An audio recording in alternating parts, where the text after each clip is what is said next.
Jimmy and Joe are discussing the fascinating discovery of ancient cranes capable of lifting an astonishing 6 tons, dating back to ancient Egyptian times. It's truly perplexing that among the hundreds of thousands of hieroglyphs the Egyptians left behind, not a single one explains how the pyramids were designed and constructed. What's your favorite Egyptian mystery? Share it in the comments below. Has entered the chat. So hold on, go back to those cranes. Let me tell you this. So what you're looking at here is the Romans' most sophisticated crane in their history. It had a max lifting capacity of 6.6 tons.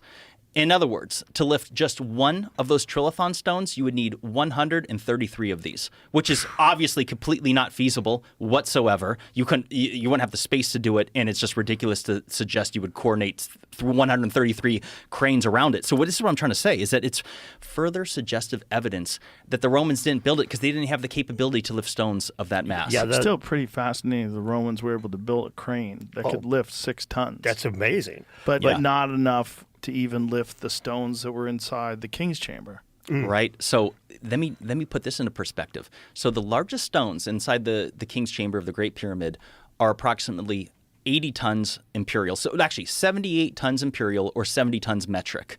Were moved some 500 miles from the Aswan quarry and lifted and stacked hundreds of feet above the ground.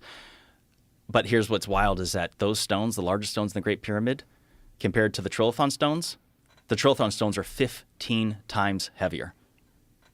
Yeah, Not twice as heavy, Those not stones 3 are- times as heavy, not 10 times as heavy. As a guy who's skeptical of that of ancient high technology, there's a couple of things that make it where it's like I straight up can't explain. Baalbek is one of them. You could use those cranes and lay them on their side and drag that stone across the ground. That's exactly what they did with the Thunderstone, Catherine the Great's time. But then you are tasked with lifting that son of a bitch, and all of a sudden you're right back to where you started. You can drag it across however you want, but when you get to picking it up 14 feet off the ground, and they dragged it on those rails though. Yeah, of sophisticated and those rails metal. and More than 23 feet off the ground. Oh yeah, right? it was 30 feet, right? Yeah, it was 30 feet. Is documented. I have 23 feet illustrated because it's where the ground is now. Right. But it's the foundation of it goes subsurface.